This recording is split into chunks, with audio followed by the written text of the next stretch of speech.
Hello दोस्तों, स्वागत है आपका स्टडी आईक्यू में। और मैं अभिनव राज आपके लिए लेकर आ गया हूं 67th BPSC prelims special geography के क्वेश्चंस। ये हमारी ऑन गोइंग सीरीज है जिसका कि ये सीरियल नंबर 19 है। पूरी प्लेलिस्ट तैयार है, आप प्लेलिस्ट में जाके सारे वीडियोज को देख सकते हैं। वहाँ पर सब्जेक्ट वाइज अरेंज किया हुआ है टॉपिक्स को, वीडियोज को सब्जेक्ट वाइज अरेंज किया हुआ है। करेंट्स अफेयर्स के, हिस्ट्री के, पॉलिटी के, इकोनॉमी के, आपको हर एक टॉपिक के सवाल वहाँ पर मिलेंगे जो कि काफ़ी इंपॉर्टेंट हैं आने वाले 67th बीपीएससी एग्जाम्स के लिए। तो बिना टाइम वेस्ट की हम आगे बढ़ते हैं और यहाँ पर आज हम डिस्कस करेंगे जियोग्राफी के क्वेश्चंस। तो ये है पहला सवाल, What situation the researcher will face approximately after digging 3000 kilometers deep interior of the earth? यानी धरती है और आप जानते हैं कि जो हमारा अर्थ है कई लेयर्स में बंटा हुआ है, अलग अलग तरीके से वर्गीकरण किया गया है। क्रस्ट, मेंटल, कोर जो है सबसे मोटे तौर पर क्लासिफिकेशन हो गया। तो अब इसमें एक डायमेंशन दिया हुआ है 3000 किलोमीटर। अब 3000 किलोमीटर से आपको ये कंक्लूड करना है कि सरफेस से आप कितनी गहराई पर होंगे, टोटल अर्थ का जो रेडियस है वो कितना है, उससे आपको आएगा। और आप जिस पोजीशन पर पहुंचे 3000 किलोमीटर डिग करने के बाद, तो वहां पर किस तरीके का सबस्टांस पाया जाएगा। सेमी सॉलिड लेयर होगा या रिजिड सॉलिड लेयर होगा या लिक्विड लेयर होगा या सॉलिड लेयर होगा या ऑप्शन ही इनमें से कोई नहीं या एक से अधिक।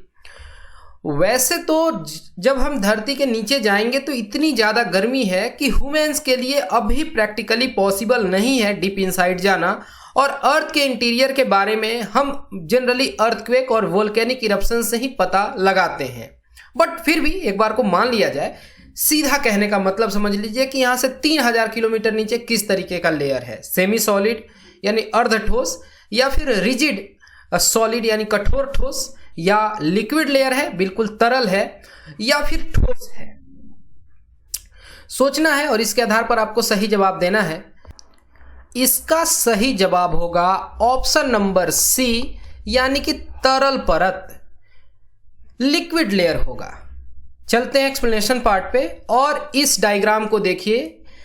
अर्थ का जो रेडियस है करीब 6371 किलोमीटर हुआ। यहाँ पर हम मान रहे हैं कि ये सरफेस है और वर्टिकली अगर हम इनसाइड जाते जाएं तो यहाँ पर हमें ये चेंज होता हुआ लेयर नज़र आ रहा है कि ये 2885 यानी करीब 2900 किलोमीटर पर ये रिजिड लेयर खत्म होके यहाँ से लिक्विड लेयर स्टार्ट हो जा रहा है। यानी कि जो हमारा आउटर कोर है वो लिक्विड है और जो इनर कोर है वो रिजिड सॉलिड है, जिसको हम मेंटल कहते हैं आम बोलचाल की भाषा में, जो कि सियाल से बना हुआ है यानी कि सिलिकेट और एल्युमिनियम से बना हुआ है। तो ये मेसोस्फीयर की बात हम कर रहे हैं, उसका ये ठोस लेयर है। और इसमें और ऊपर हम देखते हैं तो यहाँ पर हमें नजर आता है स्टेनोस्फीयर और उसके ऊपर लिथोस्फीयर। लिथो यानी कि जिस पट्टी पर हम लोग रहते हैं, आम बोलचाल की भाषा में क्रस्ट कहते हैं। लेकिन ये एकदम सेम वर्गीकरण नहीं है, ये भी आपको समझना है इक्वली। जैसे कि यहाँ पर जहाँ मेंटल अलग हो रहा है आउटर कोर से, इस वाले डिसकंटिन्यूटी को मोहो डिसकंटिन्यूटी कहते हैं। और इतना जानकारी हो गया, अब थोड़ा बहुत और इंफॉर्मेशन ले लेते हैं। जैसे कि क्रस्ट जो है ये आउटर मोस्ट लेयर है, सॉलिड है, और जो क्रस्ट है इसको हम दो तरीके से बांट के देखते हैं, ओशनिक क्रस्ट और जो कंटिनेंटल क्रस्ट है। कंटिनेंटल क्रस्ट का डेंसिटी रिलेटिवली लो है ओशनिक क्रस्ट के तुलना में। अगर ओवरऑल क्रस्ट की डेंसिटी की बात की जाए तो वो है 2.7 ग्राम प्रति क्यूबिक सेंटीमीटर। ये सबसे हल्का लेयर है। अब जैसे जैसे डीपर इनसाइड जाते हैं भारी होता जाता है, उसकी डेंसिटी बढ़ती चली जाती है। तो जो मेंटल लेयर है इसकी एवरेज डेंसिटी जो है वो है 3.4 ग्राम पर सीसी। और जब हम कोर की बात करें तो कोर की डेंसिटी मानी जाती है करीब 13 ग्राम पर सीसी। तो देख रहे हैं कि कितना डेंस होता चला जा रहा है लगातार। अब यहाँ पर ये सब कुछ जब आप जान लेते हैं तो थोड़ा बहुत अर्थक्वेक और वोल्केनिक इरप्शन से रिलेटेड फैक्ट्स को भी देख लीजिएगा, एक बार ब्रश अप कर लीजिएगा। हम आगे बढ़ते हैं, अगले सवाल पे चलते हैं। अगला सवाल क्वेश्चन नंबर 2 क्लाउड से सवाल है, बादलों से सवाल है। यहां पर 3 स्टेटमेंट्स हैं, इसके आधार पर आपको बताना है कि किस क्लाउड की बात की जा रही है। थोड़ा ये लंबा क्वेश्चन है और देखने में यूपीएससी पैटर्न का क्वेश्चन है, बिल्कुल उसी पैटर्न का क्वेश्चन है। बट मेरा ये क्वेश्चन डिस्कस करने का यही मकसद है कि बादलों के बारे में जो भी बेसिक कंसेप्ट्स हैं वो हम एक बार को देख लें, और यहाँ पर मैं आपको कुछ इंपॉर्टेंट चीज़ें याद रखने का ट्रिक भी बता दूं। पहला स्टेटमेंट है कि ये जो बादल हैं ये बहुत हाई एल्टीट्यूड्स पर करीब 8 किलोमीटर या 8000 मीटर की ऊंचाई पर देखे जाते हैं। ये वहां पतले होते हैं और ये डी अटैच्ड क्लाउड्स हैं। अटैच्ड होते हैं यानी सारे क्लाउड्स एक में बंधे हुए, लेकिन ये डी अटैच्ड हैं, अलग अलग प्रतीत होते हैं। और तीसरा बात लिखा हुआ है कि ये व्हाइट कलर में होते हैं। अब इसके आधार पर आपको बताना है कि ये किस तरीके की क्लाउड है, निम्बस क्लाउड या फिर क्यूमुलस क्लाउड या फिर सीरस क्लाउड या स्ट्रेटस क्लाउड, और ऑप्शन ई इनमें से कोई नहीं या एक से अधिक। तो इसका सही जवाब है option number C, cirrus cloud. ठीक है, अब जब आप क्लाउड को देखते हैं तो इस तरीके का एक डायग्राम देख लीजिए, याद रहे बेहतर है। यहां पर आप देख पा रहे हैं सीरस लिखा हुआ है, और यहां पर जो क्लाउड्स दिखाए जा रहे हैं तो ये डिटैच्ड होते हैं, यानी आपस में ऐसे बंधे हुए नहीं होते हैं। यहां जो नीचे के लेयर्स में जो क्लाउड दिख रहे हैं तो ये आपस में बंधे हुए लगते हैं, लेकिन सीरस ये काफी पतला होता है, हेयर लाइक होता है, हेयरी होता है।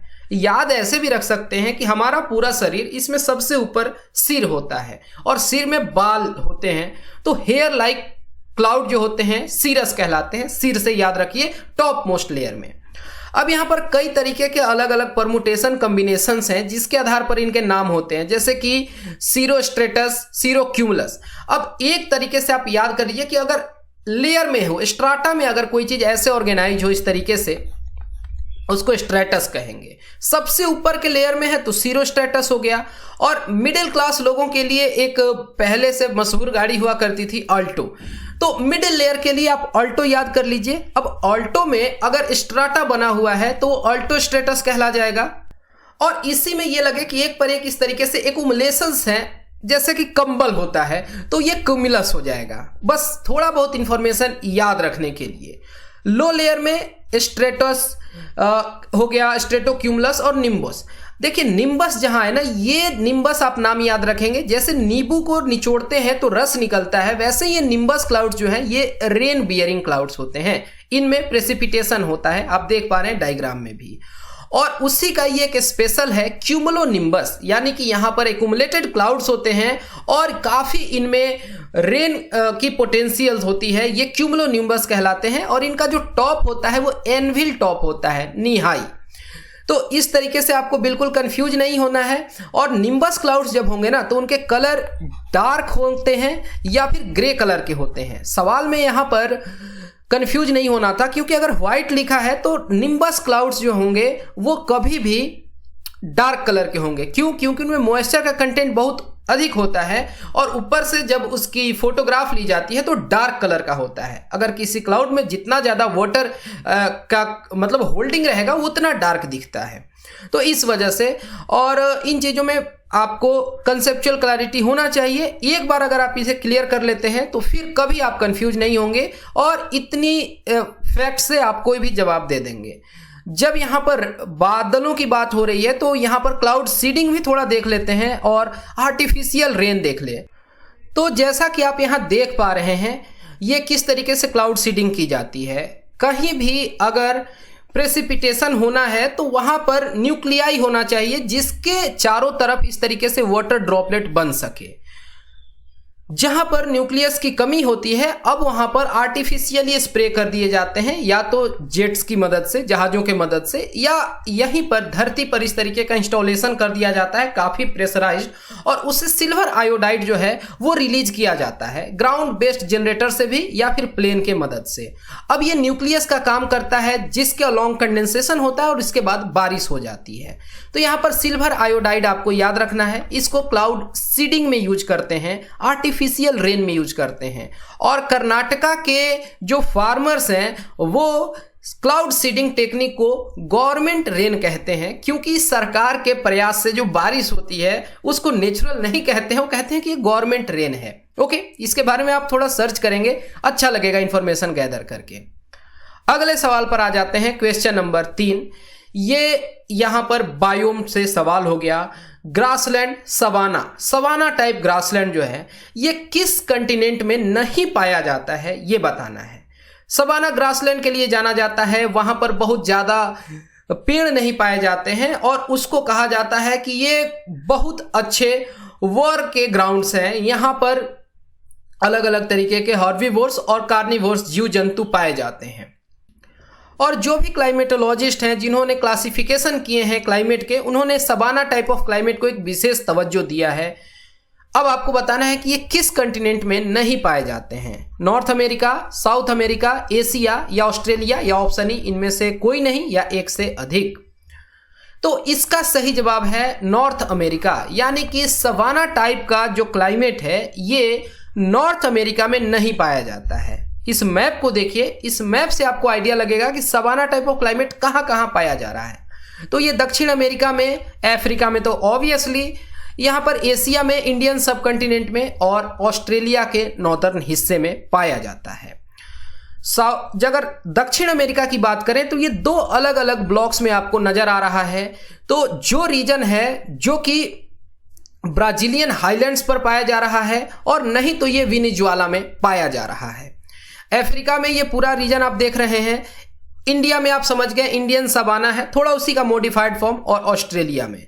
और इंडियन सवाना इंडिया में कहां कहां, तो खासकर कर्नाटका, साउदर्न महाराष्ट्र, तेलंगाना का क्षेत्र, थोड़ा बहुत हिस्सा जो है छत्तीसगढ़ का भी आप कह सकते हैं कि इसमें कवर हो जाता है। और यहां पर सेमी एरिड जो कंडीशंस हैं वो एग्जिस्ट करते हैं along with savanna climate.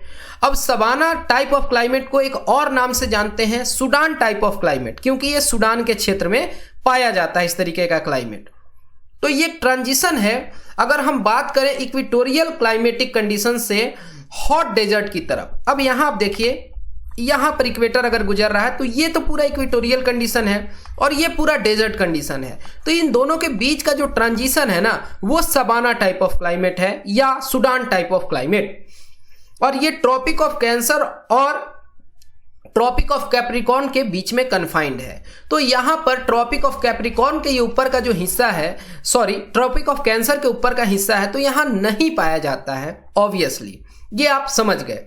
Europe में भी नहीं पाया जा रहा है, अंटार्कटिका में भी नहीं पाया जा रहा है, कैसे पाया जाएगा। और यहां पर क्या देखते हैं कि ऑल्टरनेट में यहां पर हमें हॉट और रेनी सीजन नजर आता है। मई से सितंबर तक जनरली बारिश होती है, फिर ठंड पड़ेगा, फिर ड्राई सीजन होता है अक्टूबर से लेके अप्रैल तक, और ये चलता रहता है पैटर्न इस तरीके से सवाना का। क्लाइमेट के साथ साथ टेम्परेचर वगैरह जो है 18 से 30 डिग्री सेल्सियस के बीच में रहता है, और सर्दियों में 18 से लेके 25 डिग्री तक, यानी बहुत ज़्यादा टेम्परेचर में वेरिएशन नहीं होता। और यहाँ पर जो ग्रासलैंड्स हैं वहाँ पर जिराफ, लियोपार्ड, चीता, ये सब पाए जाते हैं। क्वेश्चन नंबर 4 पर आ जाएं। विच of the above given pairs is या आर करेक्टली मैच्ड। यहां पर कुछ लोकल विंड के नाम दिए गए हैं और वो किस क्षेत्र में बहते हैं, आपको बताना है कि इसमें करेक्ट मैचिंग कौन सी है। क्या पंपेरो का कनेक्शन नॉर्थ अमेरिका से है? क्या हरमटन का कनेक्शन वेस्टर्न अफ्रीका से है? क्या सिरोको का कनेक्शन मेडिटेरेनियन कोस्ट से है? क्या मिस्ट्रल का कनेक्शन वेस्ट एशिया से है? या ऑप्शन ई इनमें से कोई नहीं या एक से अधिक। तो यहां पर हम क्या देखते हैं कि एक से अधिक जो है वो सही है, हालांकि जो गलत है, जैसे कि ये पंपेरो कहा जा रहा है नॉर्थ अमेरिका, नहीं, ये दक्षिण अमेरिका। आप इस क्षेत्र को देखिए, यहाँ पे पी लिखा हुआ है और पी का मतलब हुआ यहाँ पर पंपेरो, यानी कि ये जो आप देख रहे हैं क्षेत्र अर्जेंटीना, वहां के लिए ये लोकल विंड है, नॉर्थ अमेरिका के लिए नहीं। हरमटन जो है वेस्टर्न अफ्रीका लिखा हुआ है, बिल्कुल सही लिखा हुआ है, यहाँ पर द डॉक्टर इसका मतलब होता है। सिरोको मेडिटेरेनियन कोस्ट, ये इस पर पहले भी हम लोग जिक्र कर चुके हैं, ड्राई गस्टी विंड्स, और फिर इसको कहते हैं कि ये ब्लड रेन कराता है। तो हरमटन तो सही है, सिरोको भी सही है, और मिस्ट्रल लिखा जा रहा है वेस्ट एशिया। क्या ये सही है? ये तो यहाँ पर एम लिखा हुआ आप देख पा रहे हैं, और एम का मतलब हो गया मिस्ट्रल, तो ये यूरोप का क्षेत्र है, ये वेस्ट एशिया तो है नहीं यहाँ पे। तो यहाँ पर हम देख रहे हैं कि 2 करेक्ट है, 2 इनकरेक्ट है। आपसे करेक्ट पूछा गया है, 1 से अधिक करेक्ट है, तो सही जवाब हो गया ऑप्शन नंबर ई। इस सवाल से ये सीख लेनी है कि जो भी लोकल विंड्स हैं, यहाँ पर पूरा नाम लिखा हुआ है, जैसे कि बर्ग कहाँ कहते हैं, बोरा, या फिर ब्लिजार्ड, चिनूक कहाँ कहते हैं, फून, हरमटन, हबूब, हेम, ये पूरा नाम जो दिया गया है, एक बार इसको मैप में अच्छे से देख लें, मेमोराइज कर लें, और इस तरीके के सवाल जो भी आए उसके लिए आप एश्योर हो सकें। Question number 5, Which of the following ocean currents does not flow in Southern Atlantic Ocean? यानी कि दक्षिणी अटलांटिक ओशन का इसमें से कौन सा एक ओशन करंट नहीं है? कैनरीज की धारा, कैनरीज करंट, या बेंगुआला करंट, या फिर साउथ इक्वेटोरियल करंट, या ब्राजीलियन करंट, या ऑप्शन ई इनमें से कोई नहीं, 1 से अधिक। अब तक आपको सही जवाब पता चल गया होगा। करेक्ट आंसर है इसका option number A, canary current. चलिए, मैप पर जब तक इन चीजों को नहीं देखा तो क्या देखा, ये रहा मैप, और यहां पर हम बात कर रहे हैं साउथ अटलांटिक ओशन, यानी इस क्षेत्र की बात की जा रही है, यहां पर देखना है। तो क्या यहां पे बेंगुआला की करंट है? बिल्कुल है। Brazilian current? जी हां। South equatorial current? हां। कैनरी तो नॉर्थ अटलांटिक में है, यानी कि इक्वेटर के नॉर्दर्न साइड में है, तो वैसे ही वो नॉर्थ अटलांटिक हो गया। तो कैनरी जो है वो सही नहीं है। कैनरीज यहाँ पर आइलैंड्स के नाम पर है, कैनरीज आइलैंड है यहाँ पर, और उन्हीं के नाम पर ये कैनरी करंट है। नेचर वाइज ये कोल्ड होता है। और यहाँ पर इतने इंफॉर्मेशन पर हम आगे बढ़ जाते हैं। वजह क्या है कि इस पर फिर एक सवाल आने वाला है, तो विशेष डिस्कशन वहां करेंगे। क्वेश्चन नंबर 6, विच, ये ऑफ होना चाहिए, विच of the following factors affect salinity of the ocean? Ocean के सैलिनिटी को, यानी कि जो समुद्र की लवणता है, यानी उसमें जो सॉल्ट का कंटेंट है, मोटे तौर पर अगर मोटे शब्दों में बात की जाए तो किन किन चीजों से इन्फ्लुएंस होता है? Evaporation, precipitation, ocean currents, the influx of fresh water, या ऑप्शन ई इनमें से कोई नहीं, 1 से अधिक।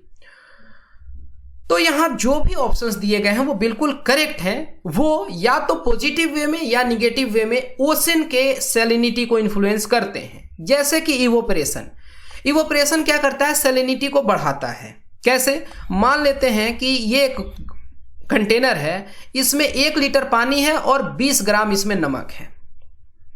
इवोपरेशन हुआ, अब 800 ml पानी बच गया और 20 ग्राम नमक तो रह गया, क्योंकि इवोपरेशन हमेशा प्योर वाटर का होता है। तो यहां पर क्या देख रहे हैं कि सॉल्ट का जो कंसेंट्रेशन है वो बढ़ गया, तो सैलिनिटी को बढ़ाने का काम कर रहा है इवोपरेशन। और यही वजह है कि ट्रॉपिक ऑफ कैंसर के आजू बाजू में जो पड़ने वाले जो लेक्स हैं वो सबसे ज्यादा सलाइन है, जैसे कि डेड सी, वान लेक, ये सब। प्रेसिपिटेशन, हाँ, प्रेसिपिटेशन क्या है कि सैलिनिटी को कम करता है। यहां तो आपको इफेक्ट पूछा जा रहा है, तो पॉजिटिव या निगेटिव कुछ भी हो सकता है। अब बारिश होगी तो वहां पर क्या होगा कि वो डाइल्यूट हो जाएगा। इसी तरीके से ओशन करंट जो है अपने साथ आते हैं तो पूरा वहां वाटर मास को लाते हैं, ट्रांसपोर्ट करते हैं। पोल के तरफ का जो वाटर है इक्वेटर के तरफ आ रहा है, इक्वेटर का पोल के तरफ जो इंटरमिक्सिंग हो रहा है, तो हर समय सैलिनिटी को वो इन्फ्लुएंस कर रहा है, चेंज कर रहा है। और फ्रेश वाटर, जैसे जहां नदियां आके गिर रही हैं खाड़ी में, या फिर जहां पर एस्चुरी बन रहा है, वहां पर सैलिनिटी डिक्रीज होने का काम हो रहा है। तो ये चारों फैक्टर्स कहीं ना कहीं रेस्पॉन्सिबल हैं। और जो आइस फॉर्मेशन होता है वो भी रेस्पॉन्सिबल है, क्योंकि आइस बन रहा है तो प्योर वाटर का बन रहा है, और जो लिक्विड वाटर बच गया उसका कंसंट्रेशन बढ़ जाना है। तो ये सारे मेजर फैक्टर्स हैं जो कहीं ना कहीं सैलिनिटी को इन्फ्लुएंस करते हैं। तो सही जवाब इसका हो जाएगा option number E, more than one of the above are correct. और यहां पर सैलिनिटी से हॉरिजेंटल डिस्ट्रीब्यूशन और वर्टिकल डिस्ट्रीब्यूशन, ये 2 टॉपिक होते हैं। हॉरिजेंटल डिस्ट्रीब्यूशन में ये समझते हैं कि इक्वेटर से जब पोल की तरफ जाते हैं तो सैलिनिटी जो है वो कम होती है, क्योंकि वहां पर मेल्ट वाटर जो है वो मिक्स होते जा रहा है। और वर्टिकल क्लासिफिकेशन में भी अलग अलग जगहों पर अलग अलग है। जैसे इक्वेटर के पास क्या है कि बारिश ज्यादा होती है तो सरफेस पर सैलिनिटी कम है, लोअर लेयर में ज्यादा सैलिनिटी है, और इस तरीके से। अब आ जाते हैं क्वेश्चन नंबर 7 पे। आपके स्क्रीन पर काफी देर से ये सवाल है, विच of the following holds maximum water in the earth second after oceans. यानी धरती पर सबसे अधिक कहीं पानी है, जितना भी धरती पर पानी है उसका 97.25% अकेले ओशन के पास है। ओशन के बाद किसके पास सेकंड स्थान पर सबसे ज्यादा पानी है? आइस कैप और ग्लेशियर्स में, या फिर ग्राउंड वाटर में, या लेक यानी झीलों में, या फिर एटमॉस्फेयर यानी वायुमंडल में, या ऑप्शन ई इनमें से कोई नहीं, एक से अधिक। इसका सही जवाब है ऑप्शन नंबर ए यानी कि आइस कैप और ग्लेशियर। ओशन में 97.25%, आइस कैप और ग्लेशियर्स में 2.15%, ग्राउंड वाटर मात्र 0.61%। इसी तरीके से जो फ्रेश वाटर लेक है ये तो 0.0009%, इस तरीके से। और अब आप समझ सकते हैं कि इनलैंड सी में और कम होगा, नदियों का तो कोई गिनती ही नहीं है, 0.0001% है। इस तरीके से एटमॉस्फेयर में भी 0.001%। तो एक बार को ये घटते क्रम में या बढ़ते क्रम में आप याद कर लीजिए, देख लीजिए, जेहन में रहना चाहिए कि इस तरीके के अगर कुछ भी उलझाऊ सवाल आते हैं तो आप वहां पर उलझ ना सकें। क्वेश्चन नंबर 8 पर आ जाते हैं। एक यहाँ क्षेत्र है, एक रीजन की बात की जा रही है और बहुत अच्छे से उसको व्याख्या करके बताया जा रहा है कि एक ऐसे क्षेत्र की बात की जा रही है जहां पर कि 4 अलग अलग ओशन करेंट्स देखने को मिलते हैं और वहां पर वो ओशन करेंट्स मिलके ओशन गायर बना देते हैं। इस तरीके से सर्कुलेशन एकदम उसका सर्कुलर रिंग बना देते हैं। कोई भी लैंड बाउंड्री नहीं है उस सागर का, उस क्षेत्र में, और यहाँ पर एक खास तरीके का ब्राउन सरगैसो सीवीड पाया जाता है, एक तरीके का शैवाल पाया जाता है, समुद्री शैवाल पाया जाता है, और पानी जो है काफी शांत है, ब्लू कलर का। किस क्षेत्र की बात कर रहे हैं? इंडियन ओशन, हिंद महासागर, या अटलांटिक ओशन, या पैसिफिक ओशन, या साउदर्न ओशन, और ऑप्शन ई इनमें से कोई नहीं या एक से अधिक। याद करिएगा, जब हम कैनरी की धारा पर रुके हुए थे तो मैंने कहा कि अब यहां पर विशेष डिस्कशन नहीं करते हैं, विशेष डिस्कशन आगे करेंगे, क्योंकि उसका कनेक्शन इस सवाल से था। इसका सही जवाब हो जाएगा option number B, Atlantic ocean, और उस क्षेत्र को कहते हैं सरगासो सागर, यानी एक ऐसा सागर जिसकी कोई लैंड बाउंड्री ही नहीं है। चलिए जरा डिटेल में देखते हैं। यहाँ पर आप देख रहे हैं ये वाला क्षेत्र, और यहाँ पर जो गायर बन रहा है ये बीच में जो यहाँ पर एक जो रीजन हो गया, इसको सरगैसो सी के नाम से जानते हैं। यहाँ पर गल्फ स्ट्रीम जो देख रहे हैं ये गर्म करंट है, ये आगे चल के गर्म ही रहता है। ये कैनरी का जो करंट है ये कोल्ड है, और ये नॉर्थ इक्वेटोरियल करंट ऑब्वियसली गर्म की कैटेगरी में आता है। तो सरगैसो क्षेत्र का सी का क्षेत्र क्या हुआ, वो इस तरीके से, इस इमेज से अब आप बेहतर तरीके से समझ पाएंगे। चलिए यहां पर देख लेते हैं कि वहां जो सरगासो पाए जाते हैं, सीवीड्स, जो ये एल्गी हैं, वो ऐसे दिखते हैं। और जैसा कहा गया था कि समुद्र का पानी बिल्कुल ब्लू होता है, तो ओशन वाटर का रिफ्लेक्शन जो है आप यहां पर देख पा रहे हैं, ये ब्लू वाटर है, बिल्कुल काम जोन है, बिल्कुल शांत है। अगर टॉप व्यू देखा जाए तो कुछ ऐसा दिखता है, और ये जो आप ब्राउन कलर का देख पा रहे हैं यही वो सरगैसो का रीजन है। और पानी में आपको किसी भी तरीके का एज सच मूवमेंट नहीं दिख रहा है, ये तो एक जहाज जा रहा है उसके द्वारा ही ये टर्बुलेंस पैदा हुआ है, नहीं तो ओवरऑल ये काफी शांत क्षेत्र है। तो आप समझ गए हम किस क्षेत्र की बात कर रहे थे। Correct answer Atlantic ocean. अगला सवाल, question number 9। The east coast of India receives its annual rainfall from which of the following sources. East coast की बात हो रही है, यानी कि पूर्वी कोस्ट की बात कर रहे हैं, यानी कि ओडिशा, कुछ हिस्सा वेस्ट बंगाल का, आंध्र प्रदेश का क्षेत्र, तमिलनाडु का क्षेत्र, इतने रीजन को देखना है। और यहाँ पर जो बारिश आ रही है किन किन वजहों से, क्या नॉर्थ ईस्टर्न मानसून से, यानी कि उत्तर पूर्वी मानसून, रिट्रीटिंग मानसून से बारिश मिलती है, क्या साउथ वेस्ट मानसून से बारिश मिलती है, क्या साइक्लोनिक डिस्टर्बेंसेस से, और क्या वेस्टर्न डिस्टर्बेंस से बारिश मिलती है। तो यहां पर ए बी सी बिल्कुल सही है, लेकिन ये जो पश्चिमी विक्षोभ है ये गलत है। वेस्टर्न डिस्टर्बेंसेज का कनेक्शन मेडिटरेनियन सी से है, यहां पर इसका कनेक्शन कैस्पियन सी से है, और उससे प्रभावित होने वाले क्षेत्र जम्मू कश्मीर, हिमाचल प्रदेश, पंजाब और न्यू दिल्ली का क्षेत्र है। थोड़ा थोड़ा उसका असर कभी कभी पटना तक भी देखने को मिल जाता है, एकाएक जो सर्दियों में बारिश हो जाती है। बट जो तमिलनाडु के क्षेत्र को सर्दियों में बारिश मिलती है वो नॉर्थ ईस्टर्न मॉनसून यानी कि रिट्रीटिंग मॉनसून से मिलती है, और बाकी साउथ वेस्ट मॉनसून तो है ही, बे ऑफ बंगाल ब्रांच जो है उसका। और जो साइक्लोनिक डिस्टर्बेंसेज हैं ऑब्वियसली यहाँ पर क्यूमुलोनिम्बस क्लाउड का फॉर्मेशन होता है, और आए दिन आप देखते हैं कि जब भी साइक्लोनिक सर्कमस्टांस होते हैं ओडिशा में, वेस्ट बंगाल में, आंध्र प्रदेश में, यहाँ जम के बारिश होती है। तो ए बी सी तीनों वजह से यहाँ बारिश देखने को मिलती है। तो करेक्ट आंसर इसका हो गया ऑप्शन नंबर ई।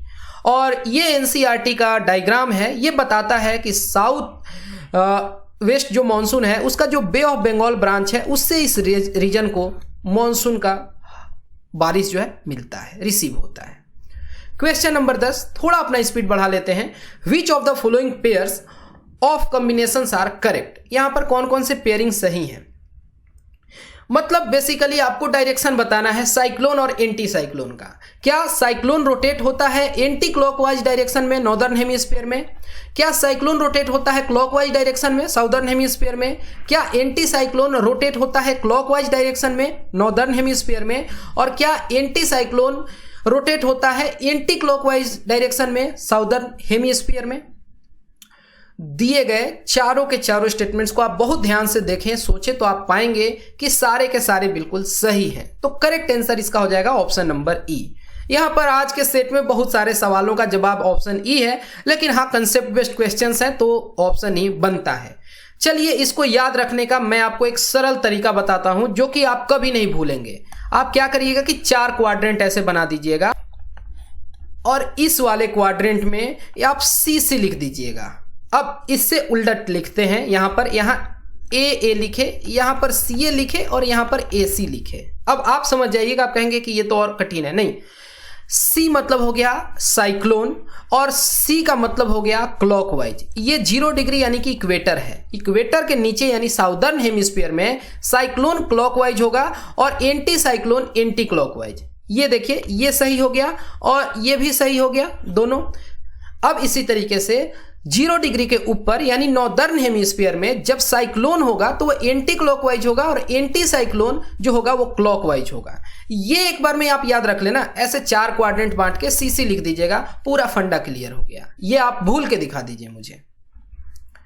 क्वेश्चन नंबर 11 आते हैं, और ये करेंट अफेयर बेस्ड एक क्वेश्चन है। नटूना आइलैंड काफी न्यूज में रहा था, और 2 देशों के बीच में जम के यहां पर क्लैश हुए फिशिंग राइट्स को लेकर, जो कि यहाँ पर क्लैश हो रहे हैं। वहाँ पॉपुलेशन बहुत ज़्यादा है और काफ़ी इकोनॉमिकली ये इंपॉर्टेंट रीजन है। तो ये नटूना आइलैंड को लेकर जो कन्फ्लिक्ट है किन 2 देशों के बीच में है? India Pakistan, China Indonesia, United states और मेक्सिको, इंडिया और चाइना, या ऑप्शन ई इनमें से कोई नहीं, या एक से अधिक। तो ये जो कन्फ्लिक्ट है चाइना और इंडोनेशिया के बीच में है, यानी सही जवाब इसका हो गया option number B. South China sea जानते हैं कि काफी विवादित क्षेत्र है। यहां पर पार्सल और स्पार्टली आइलैंड को आप जानते हैं, कुछ लोग स्कारबोरो आइलैंड को भी जानते होंगे। पार्सल नॉर्थ में है, स्पार्टली साउथ में। और ये 9 डैश लाइन का पूरा रीजन है जो रेड डॉट से दिखाया गया है। यहां पर आप देख रहे हैं उसके निचले क्षेत्र में यहां पे नटूना लिखा हुआ है। ये वही रीजन है जो कि कन्फ्लिक्ट में है। ये आइलैंड कन्फ्लिक्ट में है इंडोनेशिया और चाइना के बीच में। बस इतना इंफॉर्मेशन काफी है। आगे चलते हैं क्वेश्चन नंबर 12 पर। विच of the following factors affect the distribution of temperature of ocean? Ocean salinity पर एक सवाल था। ये टेम्परेचर के ऊपर है, टेम्परेचर डिस्ट्रीब्यूशन की। इसमें से कौन कौन से फैक्टर्स हैं जो कि इन्फ्लुएंस करते हैं ओशन के टेम्परेचर को, ओशन वाटर के टेम्परेचर को? लैटिट्यूड यानी अक्षांश, जी बिल्कुल। जैसे जैसे विषुवत रेखा से पोल की तरफ जाएंगे तो जो सोलर हीट है उसका वैल्यू चेंज होता है, इंसोलेशन चेंज होता है, तो लैटिट्यूड तो इफेक्ट करेगा। Unequal distribution of land and water, क्या ये इन्फ्लुएंस करता है? जी बिल्कुल। जहां पर पानी कम होगा, लैंड ज्यादा होगा, तो लैंड क्विकली हीटेड होता है, क्विकली जो है ठंडा भी होता है। वाटर की जो लेटेंट हीट है ज्यादा होती है, वो ज्यादा समय लेता है हीटेड होने में या ठंडा होने में, तो ये इन्फ्लुएंस करता है। उत्तरी गोलार्ध जल्दी गर्म होता है दक्षिणी गोलार्ध के तुलना में। प्रिवेलिंग विंड्स, ये तो बिल्कुल करेगा ना। कहीं गर्म प्रदेश से अगर कोई विंड चल के आए तो वो वहां पर ओशन टेम्परेचर को बदल देगा। और ओशन करेंट्स, मान लीजिए कि कोई शीतल क्षेत्र है और वहां पर ऐसे गल्फ स्ट्रीम का पानी पहुंचता है तो ये गर्म कर देगा। चारों के चारों फैक्टर सही हैं, तो सही जवाब इसका हो जाएगा ऑप्शन नंबर ई। ये कंसेप्ट के लिए सवाल दिए जा रहे हैं। आप कहेंगे कि क्या सर सारे सवाल उनके जवाब ई, तो ये कंसेप्ट वाले सवाल हैं। मेरा प्रयास है कि आपको कम टाइम में मैक्सिमम बेनिफिट करा दिया जाए। क्वेश्चन नंबर 13, जो फॉरेस्ट प्लस 2.0 स्कीम है, ये टेक्निकल असिस्टेंस दिया जाएगा to improve the management of forest landscape in which of the following states. Forest plus 2.0 के अंतर्गत यहां पर फॉरेस्ट लैंडस्केप को डेवलप करने के लिए तकनीकी सहायता दी जाएगी कुछ राज्यों को। आपको यहां बताना है कौन सा पेयर सही है, बिहार केरल तेलंगाना को, या महाराष्ट्र तेलंगाना बिहार को, या मध्य प्रदेश केरल बिहार, या केरल बिहार तमिलनाडु, या ऑप्शन ई इनमें से कोई नहीं, या एक से अधिक। तो इसका सही जवाब है बिहार, केरल और तेलंगाना, यानी correct answer option number A.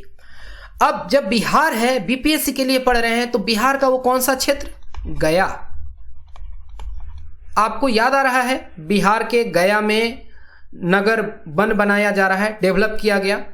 इसी तरीके से केरला का कौन सा क्षेत्र, तिरुवनंतपुरम, और तेलंगाना का मेडक क्षेत्र, मेडक MEDAK, ये जो क्षेत्र है इसको आप याद रखेंगे। मंत्रालय कौन सा हुआ फॉरेस्ट प्लस 2.0 के लिए, तो MOFC, ministry of environment, forest और क्लाइमेट चेंज, इनके द्वारा फॉरेस्ट प्लस 2.0 लॉन्च किया गया, और वो है forest for water and prosperity. इतना जान लेने के बाद हम आगे बढ़ते हैं क्वेश्चन नंबर 14 पर। Which one of the following planets is considered a outer planet. आसान सवाल है कि इसमें से बाह्य ग्रह किसको कहते हैं, यानी जो हमारा सोलर सिस्टम है और बीच में एस्ट्रॉयड बेल्ट नजर आता है। एस्ट्रॉयड बेल्ट के दो तरफ हो गए, एक साइड आउटर और एक साइड इनर कहलाता है। चलिए यहां पर देखिए, ये आप देख पा रहे हैं, ये एस्ट्रॉयड बेल्ट है। तो सन से एस्ट्रॉयड बेल्ट के बीच में पड़ने वाले प्लैनेट्स को इनर प्लैनेट कहते हैं, टेरेस्ट्रियल प्लैनेट्स कहते हैं, और ये जो है चट्टानों से बने हुए हैं। लेकिन जो बाह्य ग्रह हैं ये गैसों से बने हुए हैं, जोवियन प्लैनेट कहलाते हैं, एक्सटीरियर प्लैनेट कहलाते हैं, आउटर प्लैनेट कहलाते हैं। अब आप समझ गए कि यहां पर जो जुपिटर है वो ऑड मैन आउट हो गया। यही सही जवाब है, 14 का सही जवाब ऑप्शन नंबर ए, जुपिटर, जिसको हिंदी में बृहस्पति कहते हैं।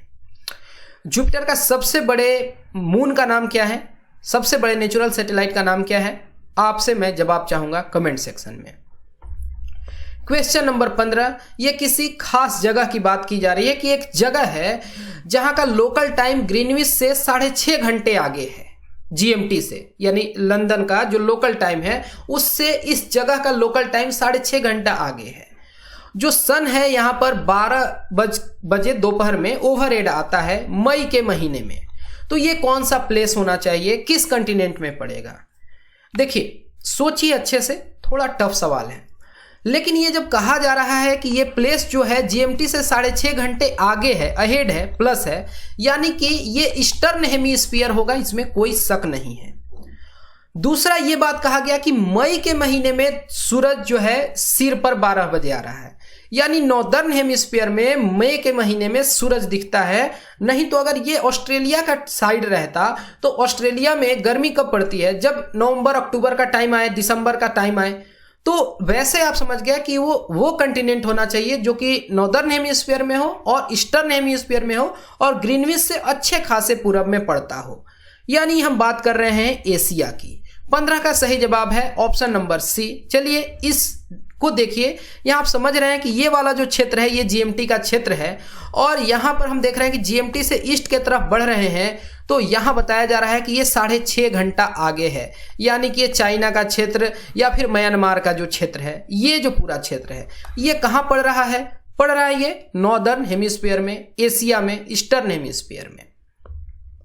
Question number 16, which one of the following layers is the most important layer for all biological activities.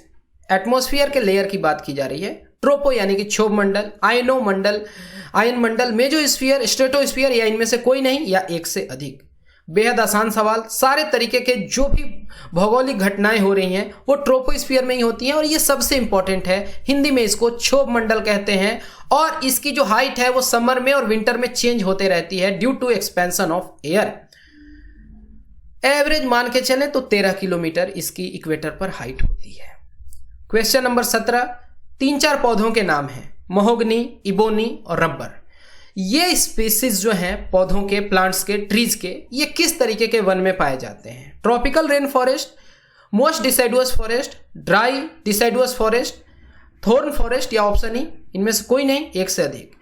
तो इसका अगर जवाब आप नहीं जान रहे हैं तो आपको क्लास 9 की एनसीईआरटी एक बार देख लेनी चाहिए, मोटे तौर पर देख लीजिए। वहां पर सारे तरीके के जो भी जीव जंतु हैं और जो वनस्पति है पूरा लिस्ट दिया गया है।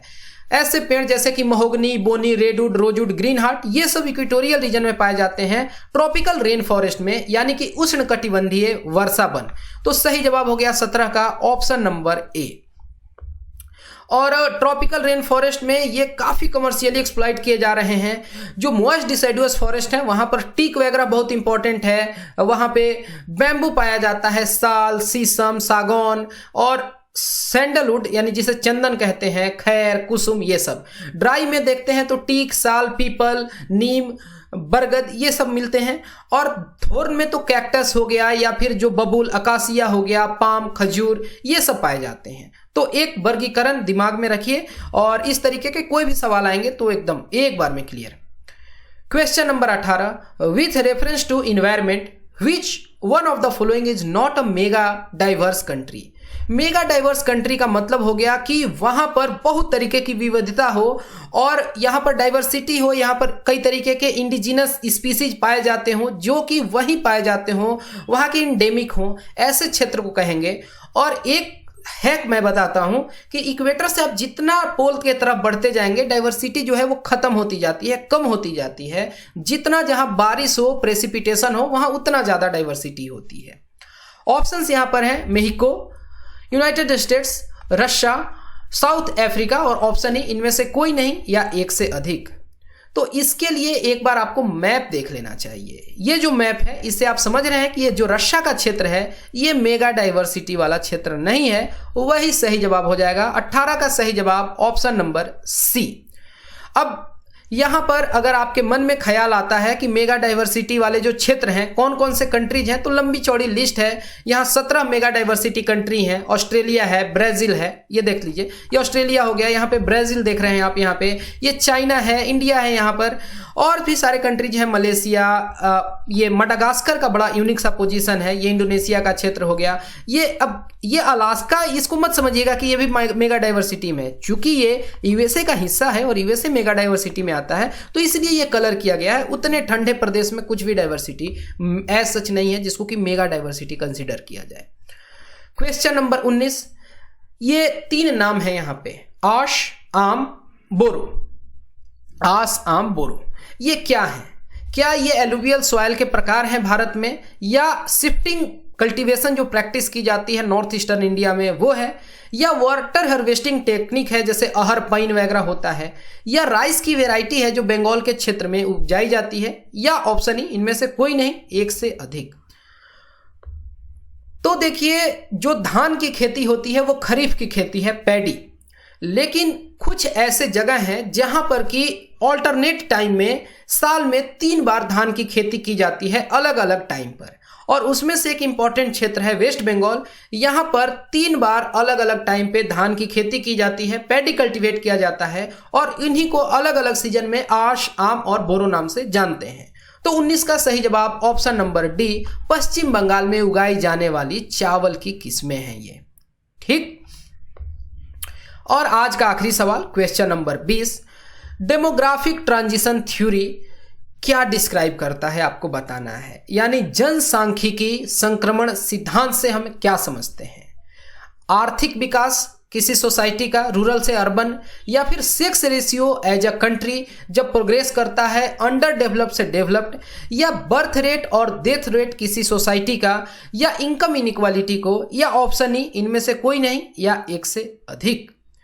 तो डेमोग्राफिक ट्रांजिशन या डेमोग्राफिक डिविडेंड, ये टर्म आप सुने हैं। डेमोग्राफिक डिविडेंड का मतलब होता है कि किसी खास देश में, किसी खास स्टेट में कितने ऐसे लोग हैं जो काम करते हैं, जो कि डिपेंडेंट पॉपुलेशन को पाल रहे हैं, यानी जो सबसे ज़्यादा इफिशिएंट हैं, प्रोडक्टिव हैं, और मतलब कि काम करने के हिसाब से भी या बच्चे पैदा करने के हिसाब से भी।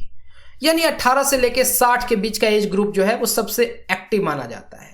और जहां पर ये डेमोग्राफिक डिविडेंड अचीव होती है वो देश अपने मैक्सिमम एनर्जी पर रहता है। उस समय सबसे ज्यादा कार्यशैली, डेवलपमेंट, साइंस एंड टेक हर कुछ हो रहा होता है वहां पे।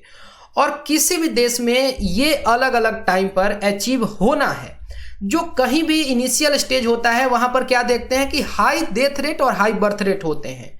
फिर मेडिकल साइंस का डेवलपमेंट होता है तो बर्थ रेट हाई हो जाता है, लेकिन अच्छी अच्छी दवाएं बन जाती हैं तो डेथ रेट में कमी आ जाती है। स्टेज 3 क्या होता है कि बर्थ रेट में कमी आने लगती है और डेथ रेट में भी कमी आने लगी है, क्योंकि ऑलरेडी डेथ रेट स्लो हो गया। चौथा स्टेज आता है जब बर्थ रेट और डेथ रेट दोनों स्लो हो, और पांचवा स्टेज आता है जब बर्थ रेट फिर बढ़ने लगे लेकिन अच्छी दवाइयां हैं, अच्छी मेडिकल फैसिलिटीज हैं, तो डेथ रेट जो है वो हमेशा की तरह लो है। तो ये डेमोग्राफिक ट्रांजिशन है। ये ट्रांजिशन जो है, ये जो देख रहे हैं कि जनसांख्यिकी का संक्रमण का सिद्धांत है, ये क्या बताता है? बर्थ रेट और death rate as society progress from agrarian to industrial. अब देखिए, जैसे इंडिया में भी अलग अलग राज्य हैं, तो जो साउदर्न स्टेट्स हैं जो ज़्यादा डेवलप्ड हैं वो हमसे, मतलब बिहार के क्षेत्र से, उत्तर प्रदेश के क्षेत्र से डेमोग्राफिक ट्रांजिशन में कहीं आगे हैं। वहाँ पर जो बर्थ रेट है वो कम है बिहार या कह लें गंगेटिक प्लेन्स की तुलना में। जो यहाँ पर टोटल फर्टिलिटी रेट होता है उससे भी आप इसका अनुमान लगा सकते हैं। डेटा चेक करके आप देख सकते हैं, समझ सकते हैं। और मेरा आखिरी सवाल आपसे कि बिहार का और नेशनल टोटल फर्टिलिटी रेट क्या है? इस तरीके से टोटल हमने 20 क्वेश्चंस को डिटेल्ड वे में डिस्कस किया है और मैं उम्मीद करता हूं कि अब यहां पर कोई कंफ्यूजन नहीं रह गया होगा आपको। लेकिन फिर भी अगर आपके मन में कोई दुविधा है, कोई संकोच है, तो आप बेहिचक इन नंबर्स को कॉन्टैक्ट कर सकते हैं। फिलहाल इस वीडियो में इतना ही। Thanks for watching and all the best for your upcoming exams.